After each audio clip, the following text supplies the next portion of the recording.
Sekali lagi salam. Ya, selamat merayakan Hari Raya Natal untuk seluruh sidang jemaat Tuhan, baik yang hadir maupun yang tidak hadir, mungkin mengikuti lewat YouTube nantinya gitu ya. Baik, kita akan mempersiapkan diri kita untuk masuk di dalam ibadah. Saya mengundang sidang jemaat untuk berdiri dari tempat duduk masing-masing. Mari kita mengambil saat teduh untuk fokus masuk dalam ibadah kita. Bersaat teduh dimulai.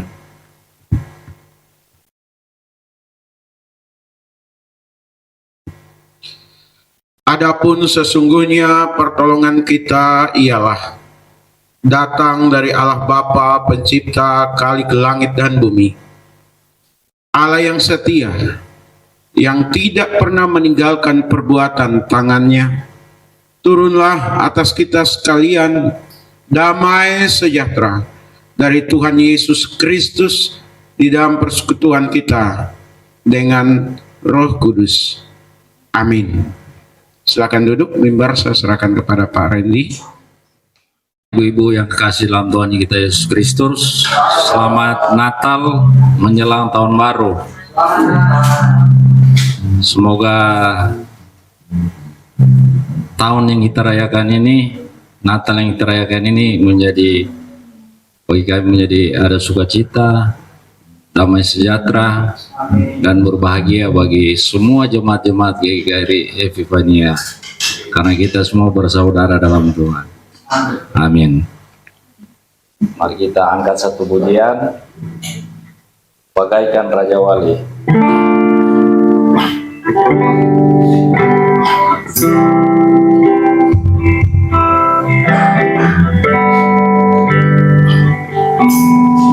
Hanya kepadanya ku kan berlari di saat ku bimbang dalam hidupku. Ya, aku percaya dalam hadiratnya ada kekuatan yang baru. Walau ku melangkah dalam tekanan badai pencobaan datang menghadap, yang aku percaya dalam hadiratnya ada kekuatan yang baru.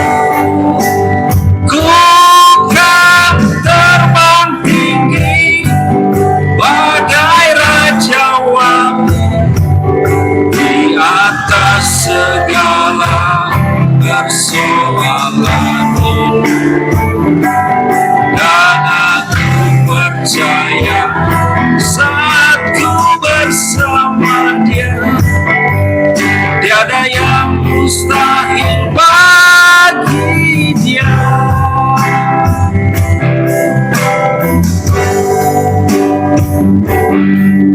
Hanya kepadanya ku kan berlari di saat ku bimbang dalam hidupku.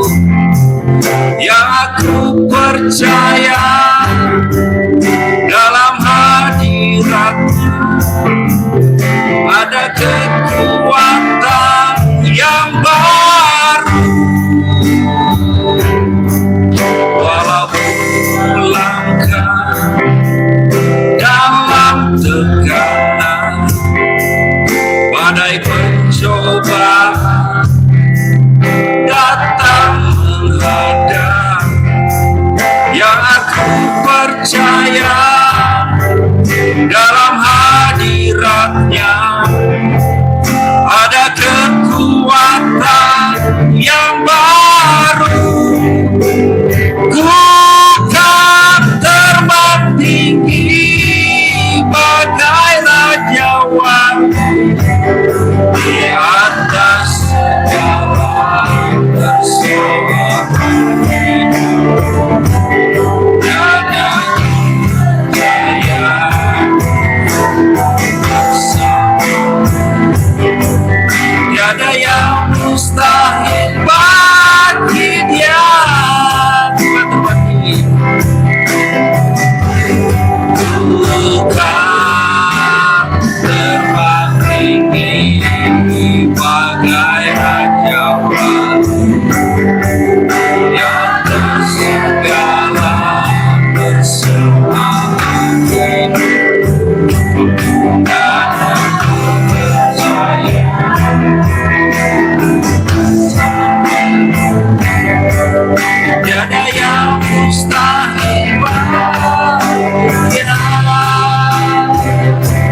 Yesus, terima kasih Tuhan. Kami bersuka cita, kami selalu bahagia Tuhan untuk merayakan kebangkitan Yesus Kristus, kelahiran Yesus Kristus Tuhan. Tuhan Yesus, terima kasih Tuhan, kami akan merayakan kelahiran Engkau Tuhan. Kami bersuka cita selalu untuk memuji kebesaran Tuhan.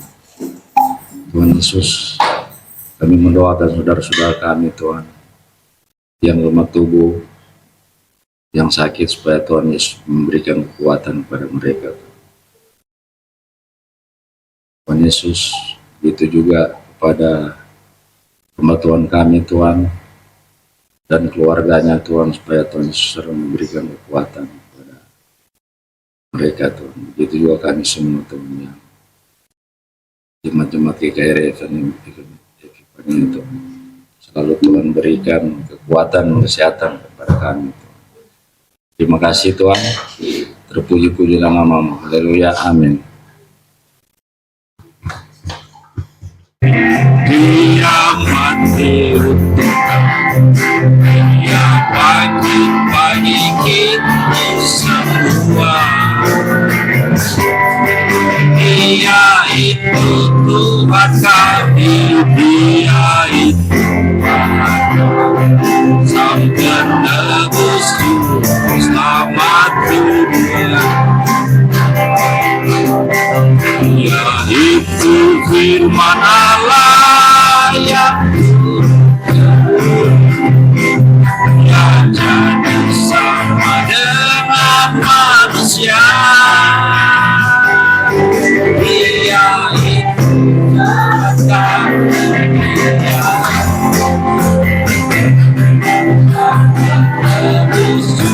selamat dunia.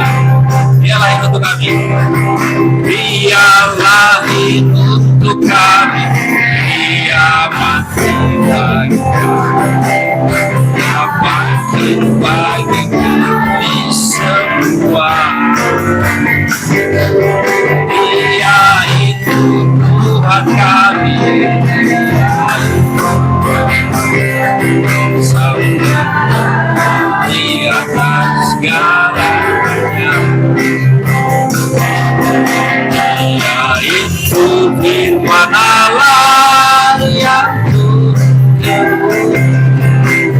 yang sama dengan manusia.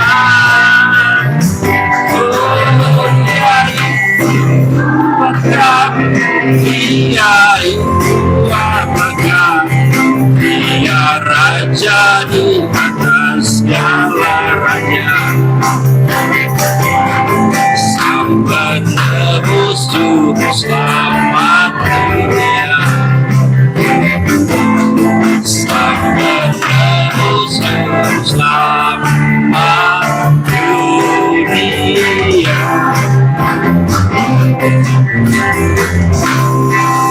Masih tetap berdiri kita.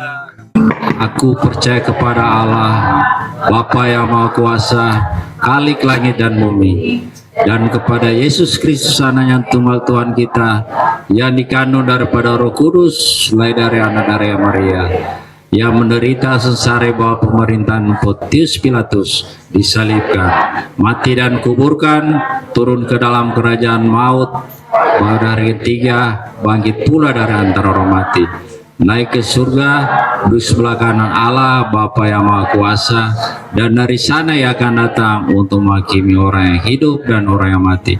Aku percaya kepada Roh Kudus, Gereja yang kudus dan persekutuan orang kudus, pengampunan dosa, kebangkitan daging dan hidup yang kekal. Amin. Silakan duduk. Baik, sidang jemaat, sebelum kita mendengar firman Tuhan, kita menyatukan hati, kita berdoa. Bapa di sorga, kami mengucap syukur, berterima kasih untuk pagi hari ini, di mana Tuhan kasih-Mu begitu nyata atas kehidupan kami, dari waktu ke waktu. Tanpa kehadiran Tuhan, tanpa pertolongan Tuhan, tanpa penghiburan yang daripada Tuhan, kami tidak kuat, kami tidak sanggup Tuhan. Karena kehadiran Tuhan, pertolongan Tuhan, penyertaan Tuhan itu nyata, kami tetap kuat hingga hari ini. Dan kami percaya keadaan kami semua dari waktu ke waktu, terutama tahun yang akan datang, akan jauh lebih baik lagi daripada apa yang sekarang ini Tuhan. Karena kasih Tuhan itu nyata untuk kami. Di tengah-tengah suasana perayaan Natal bagi gereja-gereja di dunia dan khususnya di Indonesia, kami pun hari ini menyelenggarakan ibadah. Oleh karenanya ya Bapa di sorga, kami datang untuk mendengar firman-Mu. Tolong setiap kami supaya kami dapat memahami dengan baik apa yang Tuhan ingin sampaikan kepada setiap kami, sehingga pengertian-pengertian dari waktu ke waktu kami boleh dapatkan dengan baik dan juga boleh mengubahkan kehidupan kami. Tolong hamba-Mu, biarlah hamba-Mu selalu ada dalam pengurapan baru, sehingga nama Tuhan boleh dipuji, dipermuliakan. Terima kasih banyak Bapa. Inilah doa kami dalam nama Tuhan Yesus. Kami berdoa bersyukur. Haleluya. Amin. Silakan duduk. Salam.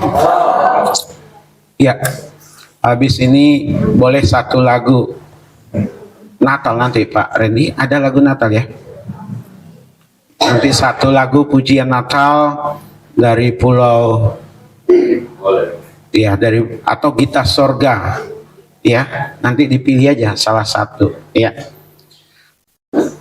Yang kedua nanti sidang jemaat habis ibadah boleh saja berfoto di sini ya, kenang-kenangan nuansa latar belakang di belakang saya ini bisa dijadikan background kita, latar belakang untuk foto, bisa satu keluarga, bisa sendiri. Dan saya melihat ini Natal perdana ya bagi anaknya Pak Agung ya, untuk Natal di gereja kita ya, sukacita bagi kami. Dan biarlah Roh Kudus yang terus bekerja untuk kehidupannya sehingga sungguh-sungguh bisa mengenal dan hidup bagi Tuhan. Amin. Amin. Yang ketiga, saya kurang tahu kuponnya udah siap ya Pak Indra ya? Pak Indra, kupon kita udah siap ya? Beres. Jadi nanti satu keluarga satu kupon, bukan satu orang satu kupon ya Bapak Ibu. Satu keluarga satu kupon. Nanti bisa ditukar dengan nilai yang tertera di kupon itu. Yang ketiga Bapak Ibu, kalau ada yang mau mampir saling bersalaman satu terhadap yang lain di sekitar gereja kita, jemaat yang tinggal di sekitar gereja kita boleh. Jadi saya mengundang sidang jemaat kalau mau sekedar makan kue kering gitu, kue Natal boleh gitu ya, mampir ke sebelah. Baik, hari ini saya akan menyampaikan firman Tuhan, alasan merayakan Natal. Alasan merayakan Natal. Jadi kita tidak sekedar merayakan Natal. Atau jangan-jangan ada orang merayakan Natal tetapi tidak tahu alasannya. Kenapa harus merayakan Natal? Nah, bicara merayakan itu bicara tentang pesta. Bicara tentang kebahagiaan. Bicara tentang persiapan-persiapan yang akhirnya persiapan itu ditujukan kepada satu hari atau di tanggal yang sudah ditentukan. Baik itu berupa ulang tahun pribadi, ulang tahun lembaga, maupun dalam hal ini perayaan hari raya, khususnya keagamaan. Dikhususkan lagi agama Kristen, di mana hari ini tanggal 25 Desember dinyatakan sebagai hari yang resmi untuk Natal. Jadi bicara merayakan Natal berarti bicara tentang pesta gitu. Bicara tentang perayaan. Perayaan yang disertai dengan macam-macam. Ada berupa makanan, ada berupa pesta-pesta yang lain dengan nuansa-nuansa pakaian, dekorasi dan lain sebagainya, Bapak Ibu. Itu dilakukan oleh kita. Nah, Natal itu sendiri dari bahasa Latin, ya, kelahiran. Kalau bicara kelahiran ada istilah dies natalis, berarti hari kelahiran.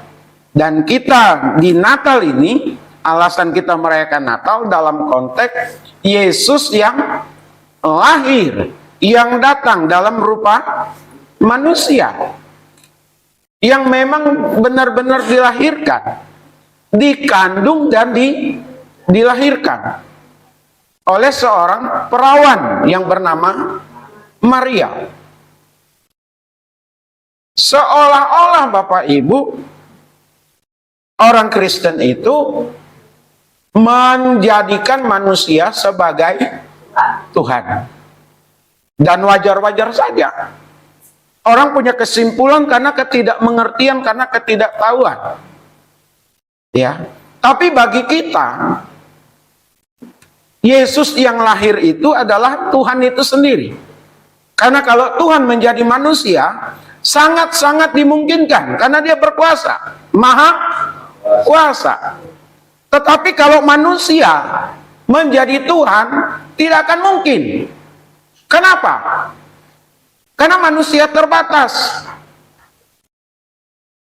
Kalau memerankan peran Tuhan mungkin bisa saja dalam drama, pakai suaranya. Tetapi kalau manusia benar-benar mau jadi Tuhan, nggak mungkin.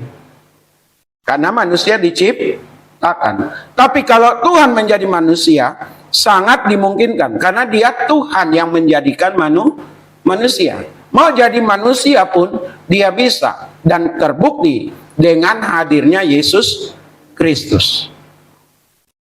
Nah, kalau bicara alasan merayakan Natal berarti alasan kita merayakan hari lahirnya Yesus Kristus.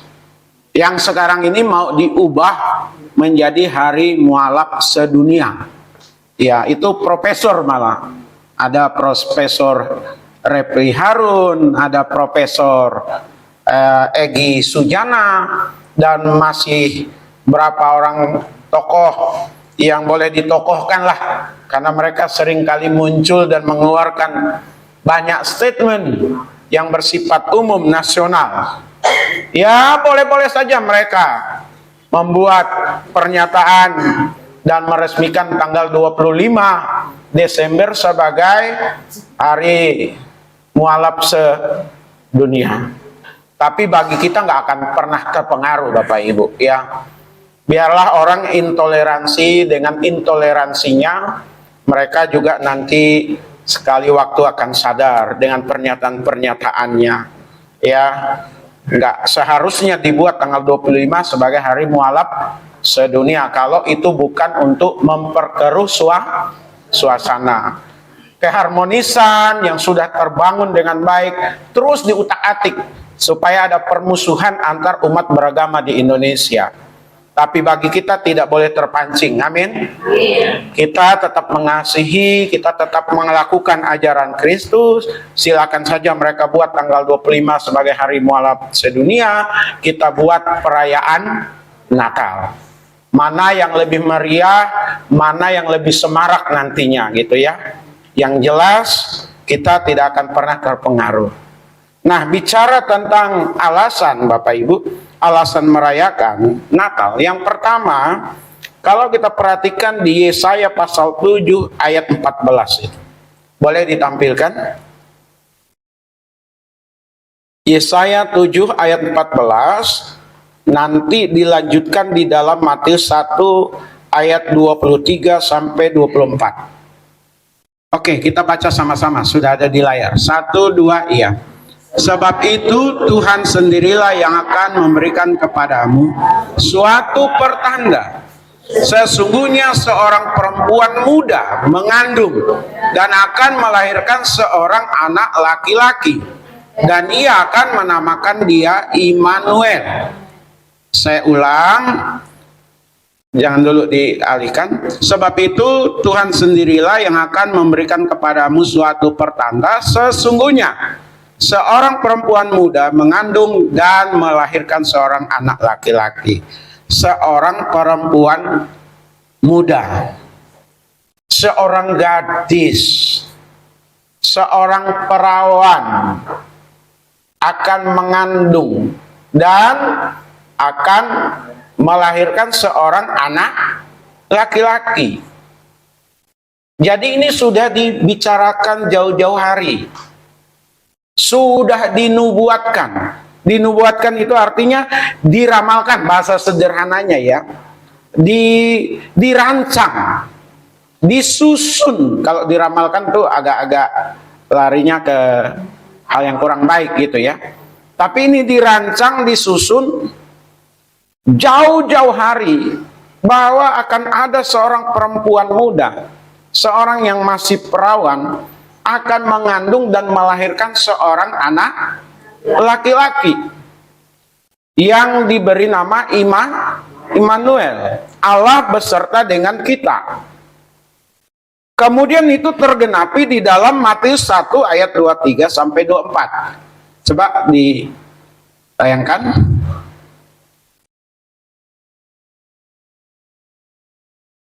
Ya, coba ditayangkan. Udah.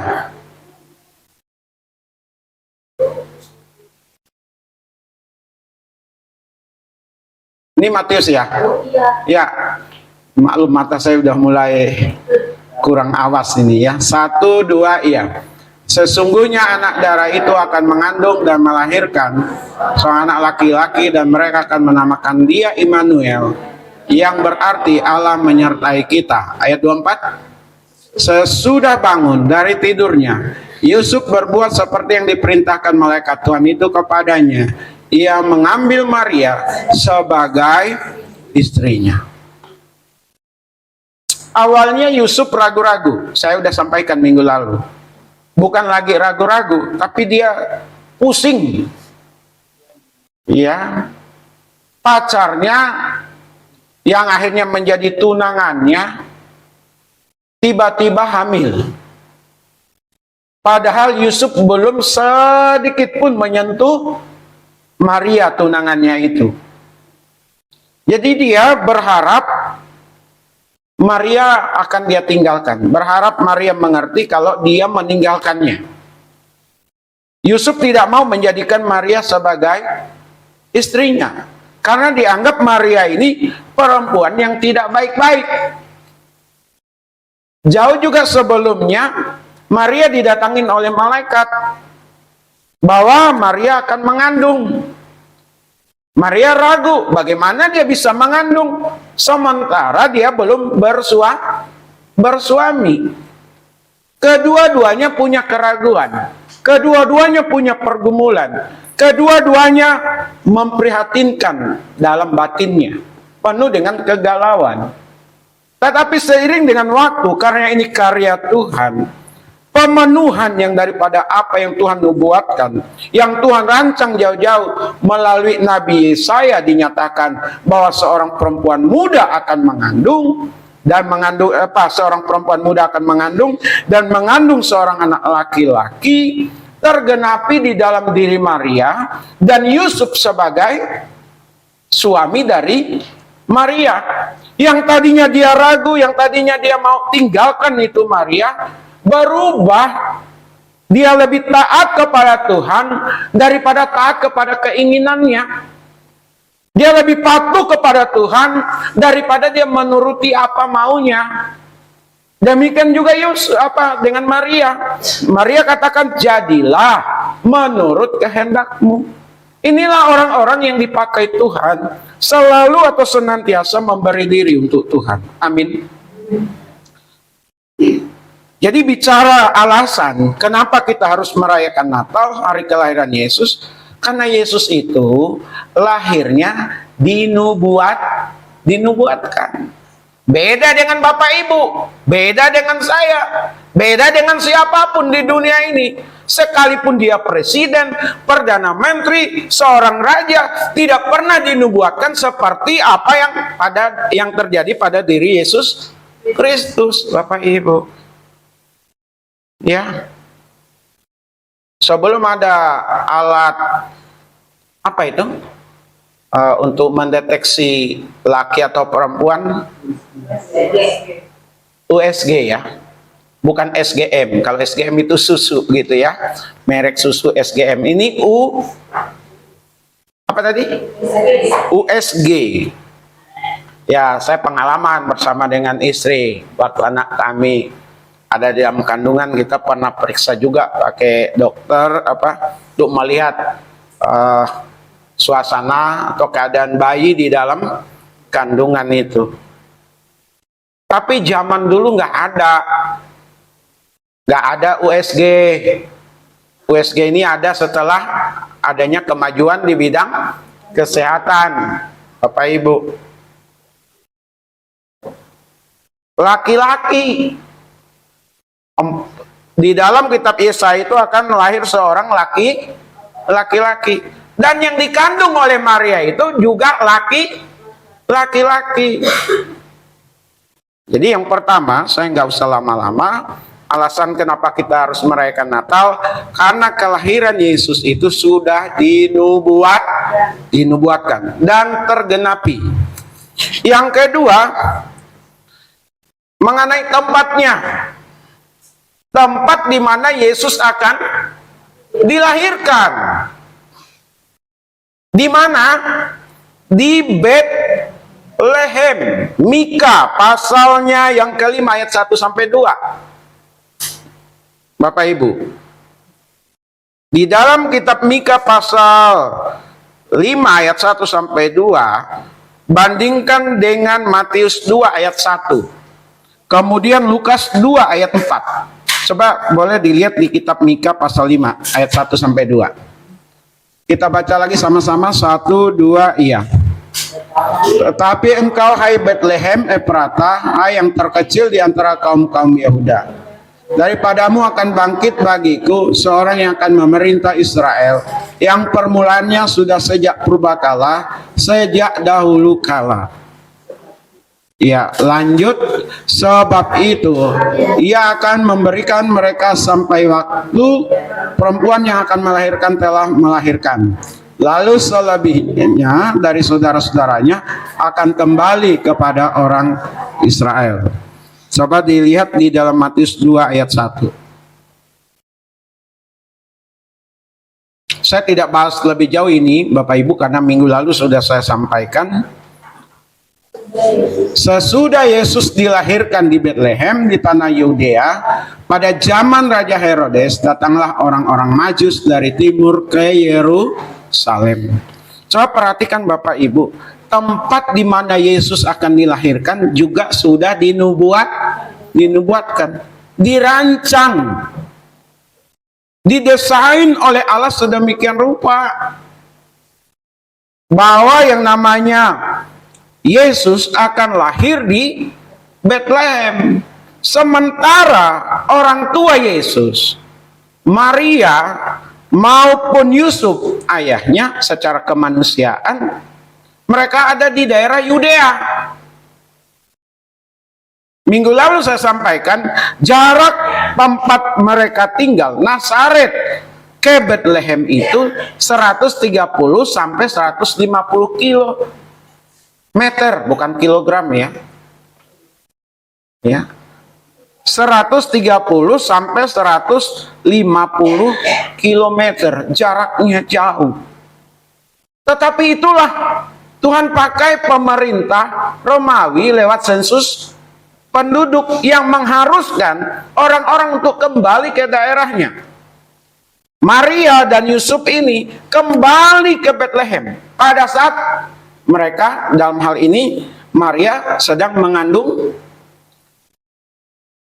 kandungan tua, apa namanya? Hamil tua, kandungan tua pula. Udah hamil tua. Tunggu waktu untuk melahirkan. Dan memang benar setiba di Bethlehem, Yesus dilahirkan di sana. Sekali lagi Bapak Ibu, kelahirannya dinubuatkan, tempatnya pun dinubuatkan. Siapa sosok ini? Bukan sosok biasa. Bukan orang biasa. Kita lanjut. Alasan yang berikutnya. Alasan kita merayakan Natal yang kedua, Dia adalah Allah yang menjadi manusia. Kita bisa melihat di dalam Mika pasal 5 ayat 1 tadi. Ya. Kemudian Yohanes 8 ayat 58. Coba dibuka di Yohanes 8 ayat 58 dulu deh. Bisa?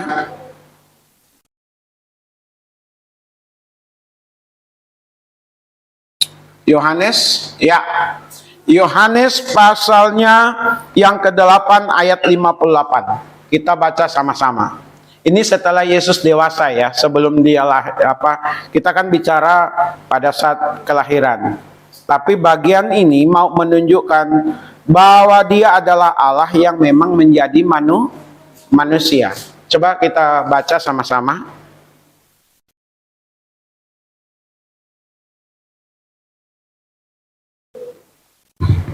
Iya.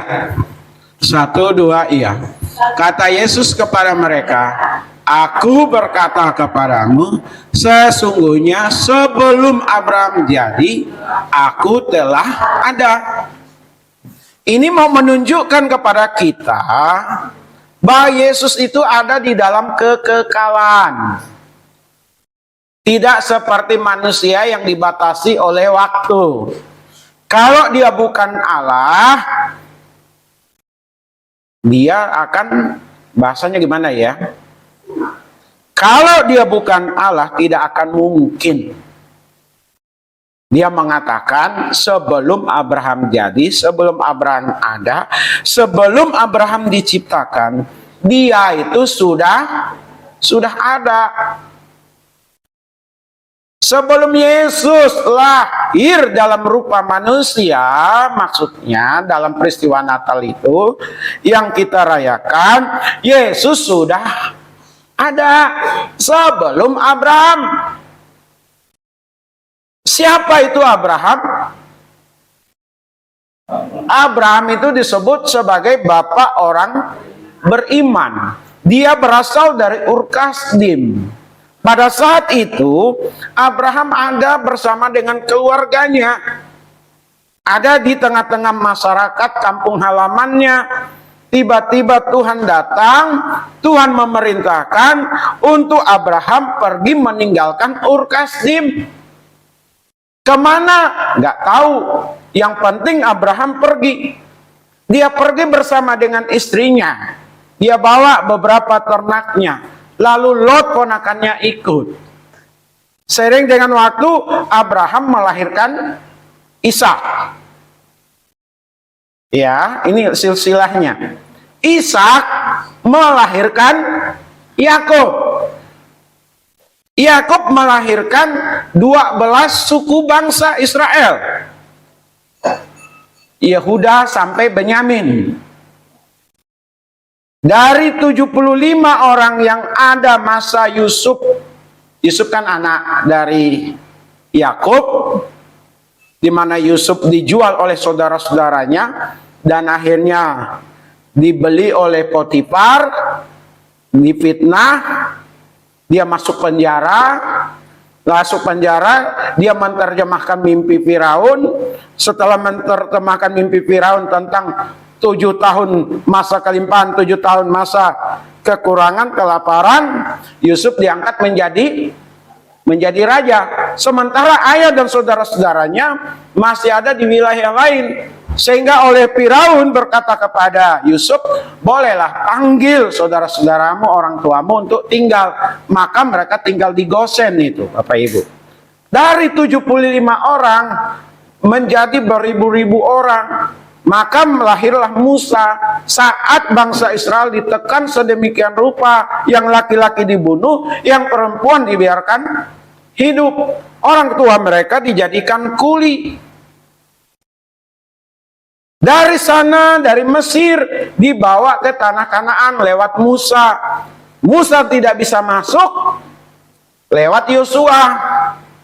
Setelah Yosua masuk, ya luar biasa. Mereka hidup menjadi sebuah bangsa, tapi tidak ada pemimpinnya, tidak ada rajanya. Mereka masih dipimpin oleh Allah secara langsung. Lalu mereka melihat bangsa-bangsa yang lain ada rajanya. Mereka meminta usulan kepada Samuel yang adalah nabi Tuhan supaya mengangkat seorang pemimpin. Diangkatlah Saul. Setelah Saul, Daud. Setelah Daud, lahirlah anaknya yang bernama Salomo. Terjadi perpecahan Israel Utara, Israel Selatan. Akhirnya mereka tercerai-berai dan akhirnya mereka di bawah penjajahan Romawi. Kekaisaran Agustus. Wilayah otonomnya, wilayah Israel diserahkan kepada Herodes yang bukan keturunan orang Yahudi. Disitulah Yesus lahir. Jaraknya itu ribuan tahun. Tapi Yesus berkata, aku sudah ada sebelum Abraham ada. Kalau dia bukan Allah, tidak mungkin bisa berkata seperti itu.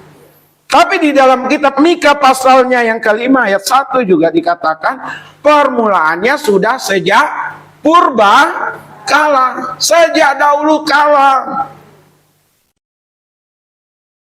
Orang hanya melihat Yesus dalam rupa manusia yang dilahirkan lewat Maria. Ini yang selalu dijadikan bahan olok-olok, bahan hinaan terhadap orang Kristen. Tapi bagi kita yang mengerti firman Tuhan, kita tidak akan pernah goyah, kita tidak akan pernah terpengaruh. Amin.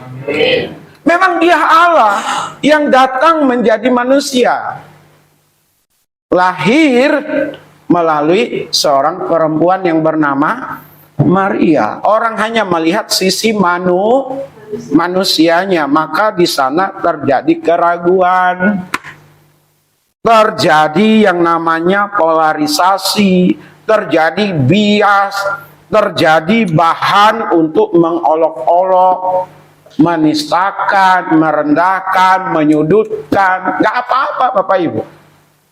Kalau sekali waktu Bapak Ibu ketemu dengan orang-orang seperti itu, gak usah ditanggapi. Tidak usah adu debat. Amin. Amin. Allah saja yang menyatakan diri menjadi manusia, mereka tolak, apalagi kita. Siapa kita? Kita jelaskan saja, ya dia jadi manusia. Dia itu sebenarnya Allah. Dia sudah ada sejak purba kala, sejak dahulu kala. Bahkan Yesus sendiri mengatakan sebelum Abraham jadi dia sudah ada. Ini sedikit saja saya kasih penekanan-penekanan Bapak Ibu. Tapi juga di dalam Yohanes 6 ayat 38. Coba dilihat Debbie. Yohanes 8 ayat 38.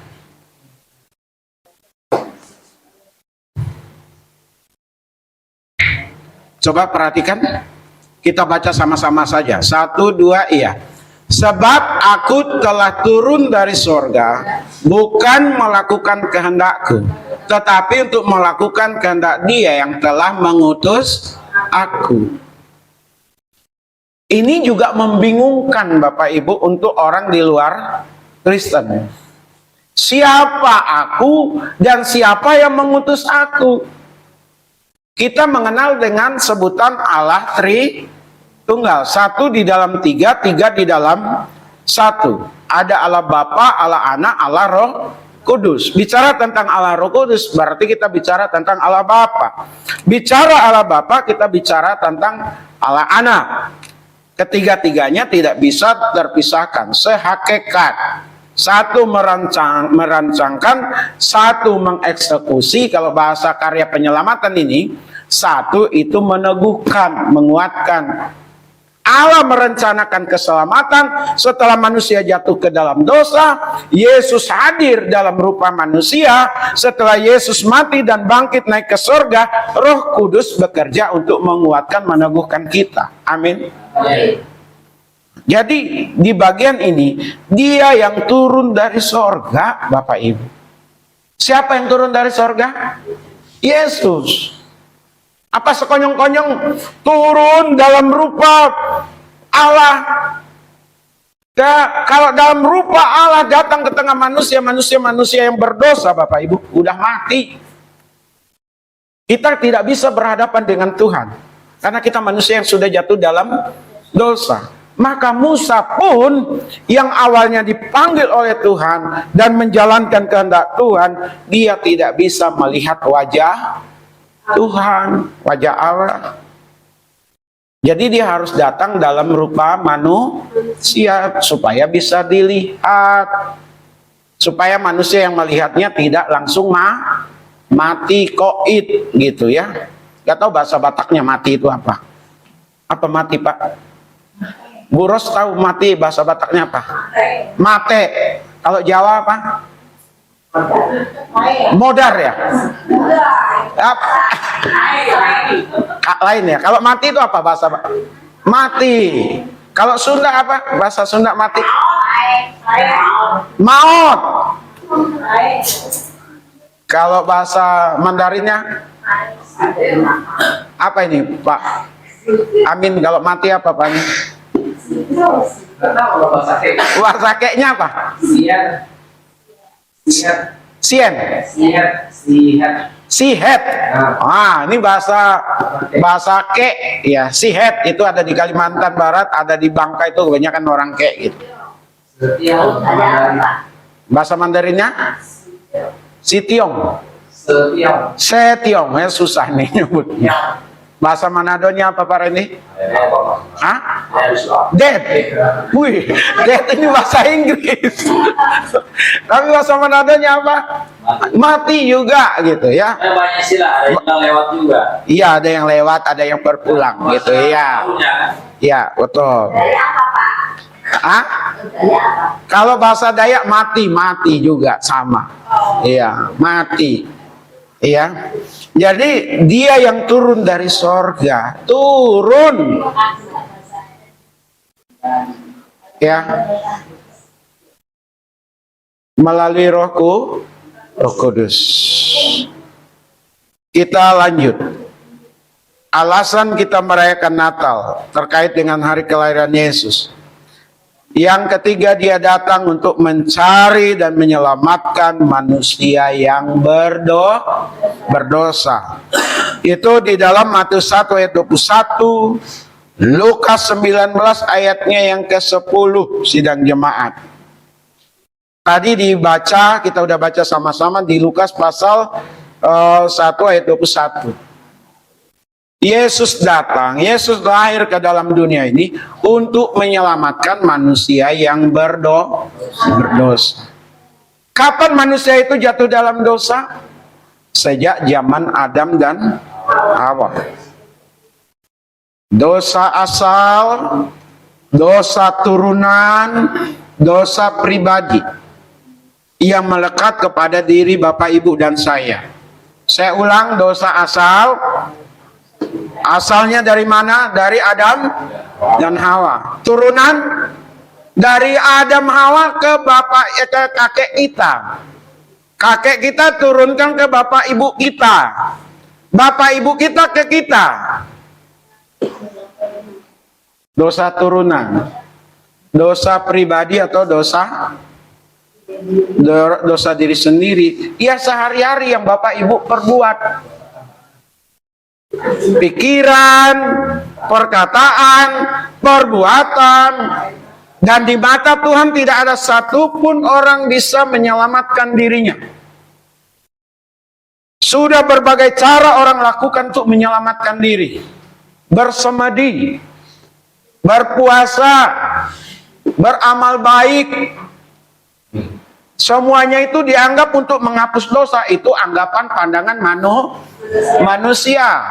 Tapi pandangan Tuhan, cara Tuhan, pernyataan Tuhan, manusia adalah manusia yang berdosa, yang memerlukan penyelamatan. Siapa yang bisa menyelamatkan manusia kalau bukan Tuhan itu sendiri? Maka dia datang, dia mencari. Maka ada konsep pilihan Bapak Ibu. Kok kita dari keluarga bukan Kristen, tiba-tiba kita hanya percaya kepada dia, terima dia sebagai Tuhan dan Juru Selamat? Kalau bukan pilihannya, kalau bukan dia yang mencari kita, nggak mungkin. Karena manusia sudah dicecoki, dicekoki, makasih Bu Ros. Udah dicekoki sebelum lahir, bahkan udah begini. Nggak melihat kebenaran. Jadi Yesus datang dalam rupa manusia yang kita kenal dengan hari datangnya itu dengan hari Natal untuk menyelamatkan manusia. Sehingga Bapak Ibu dan saya karena percaya kepada dia, terima dia sebagai Tuhan dan Juru Selamat, dan hidup bagi dia, kita dijamin masuk surga. Ini udah mulai bias nih Bapak Ibu. Halo, saya mau tekankan ini ya. Sekarang ini udah mulai bias, udah mulai dilunturkan. Kalau percaya Yesus masuk surga itu dianggap konsep yang tidak benar. Dan konsep ini termasuk dilahirkan oleh orang-orang Kristen. Padahal disinilah intisarinya. Percaya Yesus, terima Yesus sebagai Tuhan dan Juru Selamat. Ada penyelamatan di sana. Di luar itu tidak ada. Itu konsep Alkitab Bapak Ibu.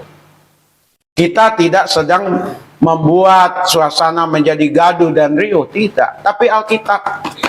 Sebab di luar aku, kata Yesus, kamu tidak bisa berbuat apa-apa, termasuk keselamatan. Jadi dijaga, dipelihara iman Bapak Ibu. Amin. Ditumbuh kembangkan bagaimana berusaha iman Bapak Ibu semakin bertumbuh, semakin berkembang. Dia datang untuk mencari dan menyelamatkan manusia yang berdosa. Termasuk Bapak Ibu dan saya. Kita ini orang berdosa. Tapi oleh kemurahannya, dia cari kita. Dia mau menyelamatkan kita. Amin. Amin. Jadi sekali percaya Yesus, tetap percaya Yesus. Karena dia yang menanggung segala dosa kita. Yang berikut, Yohanes 1 ayat 18. Saya percepat ya Bapak Ibu. Yohanes 1 ayat 18. Coba kita baca sama-sama. Saya gini aja lah, kalau gini mata saya kayaknya agak terlalu mendongak juga ya. 1, 2, iya. Tidak seorang pun yang pernah melihat Allah, tetapi anak tunggal Allah yang ada di pangkuan Bapa, dialah yang menyatakannya. Siapakah yang dimaksud di sini? Yesus. Jadi bukan manusia. Kalau bukan Allah yang menyatakan diri kepada manusia, katakanlah kepada nabi dan rasul, nggak mungkin. Tapi yang langsung di pangkuan Bapa, maksudnya yang benar-benar dekat dan melekat, hanya Yesus. Jadi jangan pernah diragukan apa yang dikatakan oleh Yesus di dalam firman-Nya. Ya dan amin. Salah satunya nanti dia akan datang menjemput orang percaya. Dan bahkan di dalam Matius bagian pasal-pasal terakhir itu Bapak Ibu mengenai akhir zaman, dia juga sudah sampaikan akan ada bencana kelaparan, akan ada gempa bumi, akan ada peperangan, Injil akan disebarluaskan sampai ke ujung bumi. Setelahnya barulah dia datang. Dan dia datang seperti seorang pencuri yang tidak diketahui kapan. Yang paling penting Bapak Ibu dan saya selalu siap. Siap itu artinya bertekun di dalam Dia. Pegang firman-Nya. Pada saat Dia datang, Bapak Ibu dan saya diketemukan dalam keadaan baik. Bapak Ibu dan saya terangkat, diangkat. Berikut. Yohanes 10 ayat 10. Dia harus datang. Dia harus lahir dalam rupa manusia. Supaya apa Bapak Ibu? Dia datang untuk memberi kehidupan. Kita baca sama-sama. 1, 2, iya. Pencuri datang hanya untuk mencuri dan membunuh dan membinasakan. Aku datang supaya mereka mempunyai hidup dan mempunyainya dalam segala kelimpahan. Hanya Yesus yang bisa memberi kehidupan untuk kita. Amin. Jadi Bapak Ibu dan saya bersyukur Dia mau datang dalam rupa manusia. Supaya Bapak Ibu dan saya, kita semua memperoleh kehidupan. Kehidupan kekal. Amin. Dan bicara kelimpahan ini berkat-berkat rohani yang Bapak Ibu dan saya bisa miliki. Tetapi tanpa kecuali juga bisa jadi ini terjadi untuk berkat-berkat jasmani. Karena ada banyak kesaksian orang juga yang dari tadinya tidak ada apa-apanya, yang tadinya orang biasa, yang tadinya hidup susah, dia mengenal Yesus, dia hidup di dalam Yesus, dan Tuhan ubahkan kehidupannya, dia juga dari hidup kekurangan menjadi hidup yang berkelimpahan. Saya tidak sedang mengajarkan teologi kesuksesan Bapak Ibu. Tergantung Bapak Ibu dan saya menyikapi ayat ini. Tapi yang jelas dia katakan dia akan memberi kehidupan dan juga memberikan kelimpahan. Kelimpahan yang bersifat rohani, tapi juga saya meyakini kelimpahan dalam bidang-bidang yang lainnya. Ya, kalaupun belum, sabar. Kalaupun akhirnya tidak, itu tidak akan mengurangi.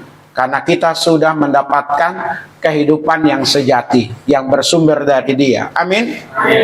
Yang terakhir, Dia memberikan teladan. 1 Petrus 2 ayat 21. Ini ayat terakhir. Jadi saya ulang Bapak Ibu sementara Debbie menyiapkan.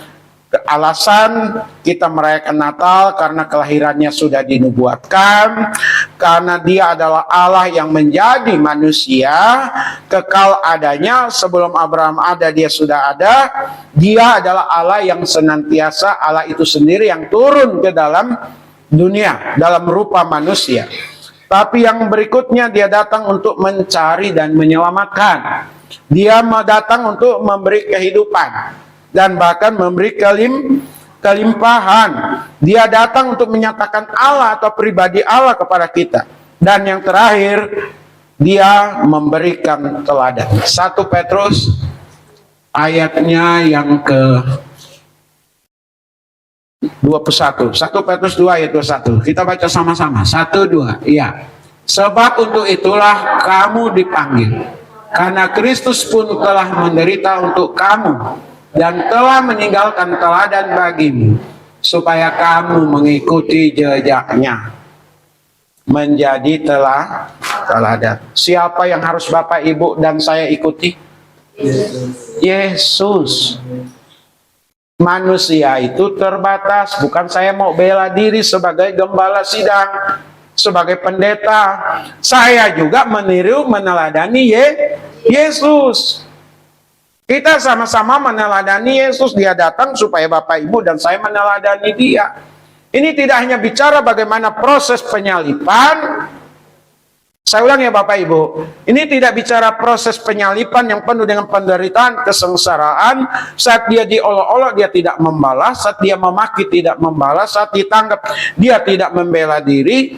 Saat Dia disesat, Dia diam. Saat Dia memikul salib, dia jalani, saat dia disalib, dia juga tidak melakukan perlawanan. Diam. Tapi bukan itu saja Bapak Ibu. Jauh sebelumnya, sifat Yesus, apa yang diperbuat, apa yang dikatakan, penuh dengan kesucian. Adakah di dalam Alkitab mencatat Yesus berkelahi dengan orang? Enggak. Pada saat orang kelaparan, apa yang dilakukannya? Contoh ini, pada saat orang kelaparan, apa yang dilakukannya? Memberi makan 5.000 orang. Berarti apa? Belas kasihan. Pada saat orang dihakimi, apakah Yesus ikut menghakimi? Tidak. Dia mengatakan apa? Jangan berbuat dosa lagi. Apalagi pada saat orang datang, seorang perempuan datang, bahkan dikatakan Tuhan pakai alegori yang cukup dahsyat lah menurut saya itu. Remah-remah. Ya, perempuan itu bilang, ya anjing pun makan dari remah-remah yang jatuh dari majikannya. Yesus tidak pernah menolak orang yang minta kesembuhan, yang minta pembelaan dan lain sebagainya. Itu keteladanan Bapak Ibu. Amin.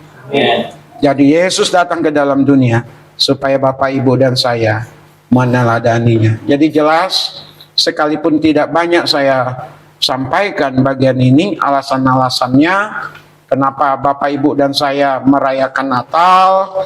Dia datang untuk menyelamatkan kita. Amin. Dia datang untuk menyatakan Allah bagi kita. Dia datang untuk memberi kehidupan. Dia datang supaya Bapak Ibu dan saya meneladani Dia. Amin.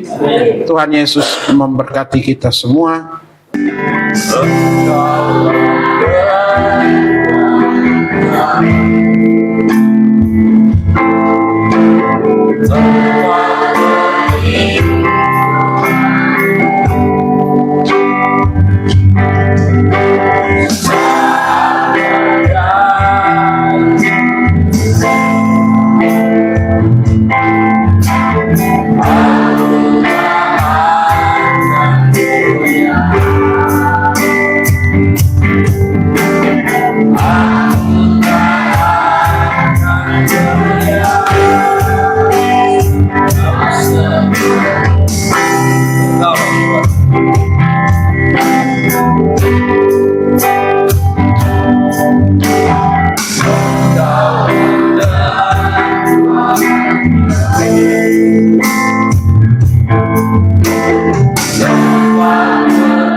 Amen.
Kami bersyukur Tuhan untuk kami semua, di mana kami boleh hadir dalam ibadah Natal di tanggal 25 Desember 2025. Kasih karunia Tuhan ada untuk kami. Terima kasih untuk rangkaian ibadah dari awal sampai akhir. Semua boleh berjalan dengan baik. Terima kasih untuk kebenaran firman Tuhan yang telah disampaikan kepada setiap kami. Roh Kudus bekerja di hati kami masing-masing, supaya kami lebih mengerti lagi, memahami lagi, dan bahkan membagikannya untuk orang lain. Ada juga di antara kami, ini hari pertama merayakan Natal, ibadah Natal di tempat ini. Biarlah dimateraikan oleh Roh Kudus untuk menjadi jemaat yang tertanam, untuk menjadi jemaat yang sungguh-sungguh mengasihi Tuhan, untuk menjadi jemaat yang dipakai oleh Tuhan. Kami manusia terbatas, tetapi Engkau tidak pernah terbatas. Engkau mampu mengubahkan yang tidak terubahkan. Dalam nama Yesus itu boleh terjadi untuk kami semua, khususnya yang baru pertama kali ibadah Natal di tempat ini. Biarlah mereka boleh merasakan jamahan Tuhan, kehadiran Tuhan, sehingga apapun yang terjadi, mereka tetap menjadi pengikut Tuhan Yesus. Di penghujung ibadah ini kami mau berdoa Tuhan secara khusus untuk mereka yang masih kurang pulih keadaannya, yang masih dalam keadaan sakit. Kami berdoa untuk Pak Yanto, teman dari Pak Libu, yang saat ini sedang menjalani operasi, ada infeksi gigi di Rumah Sakit Cipto Mangunkusumo. Roh Kudus menolongnya, Roh Tuhan ada mendampinginya. Dalam nama Yesus, operasi berjalan dengan baik. Tidak terjadi hal-hal yang tidak diinginkan. Biarlah lewat semuanya ini, mereka boleh melihat bagaimana pertolongan Tuhan nyata atas kehidupannya. Sekalipun kami tidak mengenalnya, tapi kami tetap berdoa baginya. Dalam nama Yesus, Tuhan tolong untuk dapat melewati masa operasi ini. Kami juga bawa di dalam doa untuk Ibu Dewi yang kemarin juga kritis adanya. Kami tidak tahu pagi ini seperti apa dan bagaimana kondisinya. Yang kami tahu Tuhan, kasih Tuhan nyata atas Ibu Dewi. Dan kami tetap berdoa di dalam nama Yesus, Tuhan pulihkan berangsur-angsur dan boleh menikmati kasih karunia Tuhan. Demikian untuk Pak Charles, Tuhan Yesus normalkan bagian-bagian organ tubuhnya yang terganggu. Beberapa minggu ini berturut-turut datang bersama dengan kami. Ia juga sudah mengalami mujizat Tuhan, dan biarlah mujizat Tuhan itu terus dialaminya, dan Pak Charles juga semakin kuat dalam pengenalan takut akan Tuhan. Ia mengutamakan Tuhan dalam hidupnya. Pak Charles boleh melihat anak-anaknya bertumbuh berkembang, bahkan ia boleh melihat anaknya ada yang menikah. Karuniakan umur panjang bagi Pak Charles Tuhan. Kasihani keluarga ini, mereka punya pengharapan hanya kepada Yesus yang bisa memberi pengharapan yang penuh dengan sepenuh-penuhnya hanya Yesus. Dan biarlah Pak Charles mengimaninya bersama dengan Ibu. Terima kasih. Kami juga berdoa untuk Pak Tony, pasca jatuh masih mengalami kesulitan untuk berjalan. Tapi kami bersyukur beliau tidak terjadi kelumpuhan, tidak mengalami kelumpuhan yang seharusnya lumpuh. Kami berdoa di dalam nama Yesus kembali di hari Natal ini, berdoa untuk Pak Tony. Pak Tony dijamah Tuhan Yesus, dipulihkan keberadaannya dalam nama Yesus. Hamba juga berdoa untuk ekonomi tiap-tiap jemaatmu, tiap-tiap rumah tangga dari sidang jemaatmu. Kami percaya Engkau tidak akan membiarkan kami berada dalam kekurangan, Tuhan. Engkau tidak akan mengizinkan kami ada dalam kelaparan, Tuhan. Dengan kata lain, kelaparan yang terus menerus. Tapi Engkau akan mengangkat, Engkau akan memberi kelimpahan sebagaimana firman-Mu. Janji Abraham itu yang Tuhan janjikan kepada Abraham berlaku untuk kami semua. Berlaku untuk sidang jemaat-Mu karena kami sudah percaya kepada Yesus. Karenanya di dalam nama Yesus, usaha yang dikerjakan oleh sidang jemaat-Mu dibuat Tuhanlah berhasil. Karena mereka akan menghidupi anak istri mereka dan keperluan-keperluan yang lain. Dalam nama Yesus, Gereja GKRI Epifania dengan seluruh jemaat yang ada di sini, kami ingin menikmati berkat-berkat yang daripada Tuhan. Bukan berkat di luar Tuhan. Dalam nama Yesus, tahun depan sidang jemaat-Mu diberikan keberkatan penuh. Kami berdoa biarlah juga rumah tangga tiap-tiap kami dijauhkan dari mara bahaya, dijauhkan dari pencobaan, panah api si jahat dipatahkan di dalam nama Yesus. Kami memerlukan perlindungan yang daripada Tuhan. Perlindungan daripada Tuhan itu sangat sempurna, sehingga sidang jemaat kami semua di tempat ini, keadaan kami jauh lebih baik, jauh lebih sehat lagi ya Tuhan. Terima kasih banyak Bapa di sorga. Biarlah damai sukacita menguasai hati dan pikiran kami. Mampukan kami untuk tekun berdoa Tuhan. Secara pribadi dalam nama Yesus. Sidang jemaat-Mu punya waktu dalam nama Yesus. Supaya sidang jemaat-Mu rajin berdoa. Biarlah juga sidang jemaat-Mu rajin baca firman Tuhan. Tuhan tolong sidang jemaat-Mu. Tolong kami semua, baik yang hadir maupun yang tidak. Kami juga berdoa dalam nama Yesus kalau ada masalah, tantangan, kesulitan. Kami tidak lari kemana-mana, tapi kami datang kepada Tuhan. Meminta pertolongan yang daripada Tuhan. Karena pertolongan dari Tuhan sangat teruji dan terbukti adanya. Terima kasih banyak Bapa di sorga. Yang bimbang jangan bimbang lagi. Yang ragu jangan ragu lagi. Tapi terus maju di dalam Tuhan Yesus. Terus maju di dalam Tuhan Yesus. Terima kasih kami ingin melihat suasana yang baru di gereja Tuhan di tempat ini. Boleh banyak mengalami mujizat-mujizat Tuhan. Dan dipakai Tuhan untuk memenangkan jiwa-jiwa baru. Paling tidak kami menjadi pendoa-pendoa yang baik bagi orang-orang yang belum percaya kepadamu. Supaya percaya kepadamu. Tuhan, lingkungan Wacung ini di mana kami bergereja, di mana kami tinggal, kami mohon belas kasihan Tuhan. Jaga, jauhkan dari api Tuhan, jauhkan dari kebakaran, jauhkan dari peredaran narkoba, jauhkan dari intoleransi, paham-paham radikal. Kami berdoa di belakang nanti akan ada penggusuran, biarlah semua juga berjalan dengan baik, ada ganti rugi yang baik, ada orang-orang yang baik yang memberikan penanganan yang baik Tuhan. Supaya tidak terjadi hal-hal yang tidak diinginkan. Kalau di tempat lain terjadi ketertiban, keamanan, di wilayah kami pun terjadi ketertiban, keamanan. Karenanya kami doakan untuk pengurus RT, untuk pengurus RW, LMK, Pak Charles ada di tengah-tengah kami, Tuhan pakai mereka untuk menjadi kepanjangan tangan pemerintah dan masyarakat kepada pemerintah. Terima kasih sehingga ada kesejahteraan bagi sidang jemaat-Mu, bagi kami semua. Terima kasih, ada hari Minggu tanggal 28 ibadah di tempat ini boleh terjadi kembali. Sebentar Tuhan kami akan tinggalkan tempat ini. Sertai dalam perjalanan pulang. Sertai kami sepanjang hari ini. Di dalam nama Yesus Tuhan kami yang hidup. Kami berdoa bersyukur. Haleluya. Mari kita bersama-sama mengucapkan doa Bapa kami. Bapa kami yang di sorga, dikuduskanlah namamu. datanglah kerajaan-Mu, jadilah kehendak-Mu di bumi seperti di sorga. Bila kami pada hari ini makanan kami yang secukupnya, dan ampunilah akan kesalahan kami, seperti kami juga mengampuni orang yang bersalah kepada kami.